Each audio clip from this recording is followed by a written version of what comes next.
everyone. Today we're going to continue in this month's theme of freeing up the spine. And Fred is in this position. We're going to do a simple lesson about rolling the fists, but I wanted to show you what this means. You see that the rib area has a lot of bones. And so in our mind's eye, many times we think it doesn't move.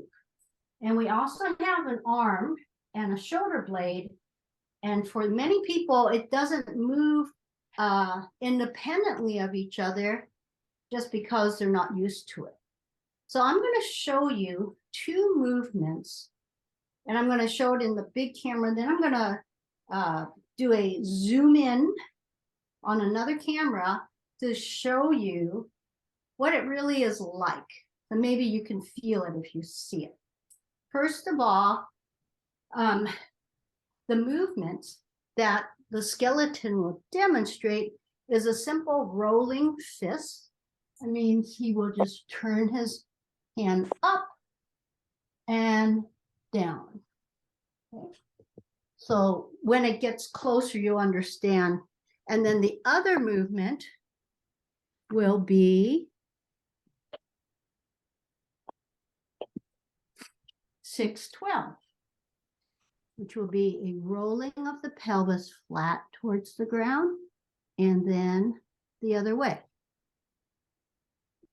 Okay, so those are the two movements I want to show you, but I want to zoom in to show you what our body is feeling. So give me a moment. I'm going to switch cameras here. Ta-da, it worked.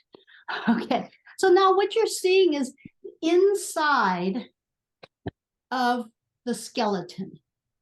And in particular, you see where the skeleton in the cavity, here's the inside of the skeleton and the spine. And on the outside is the shoulder blade. And I wanted to show you what the two movements again, so that you can see what's happening maybe inside your body. When we do 6-12, for instance, we do this and this. And there's movements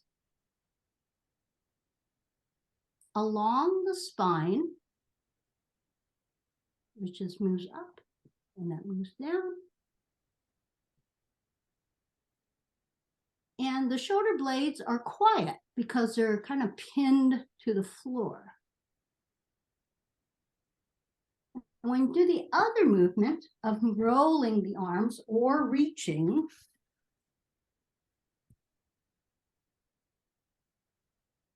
let me just get in position. The shoulder blade is moving. Let me just get the camera in the right place here.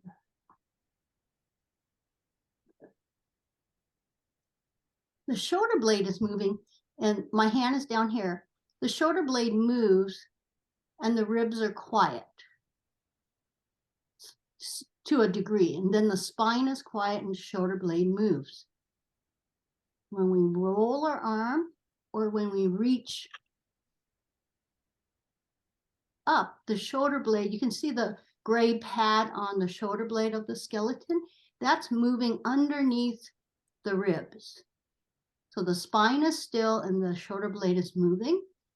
And then the other way, the spine is moving. And it's you can see a little bit that the ribs are moving over the shoulder blade. And another way to see it is that the head of the skeleton, the chin comes up, the chin comes down. Okay, and I just wanted to show you how the separate movements of the spine can be separate from the shoulder blades. And when those are separated, we can also move them together and make a more whole movement. And that's it. Thank you.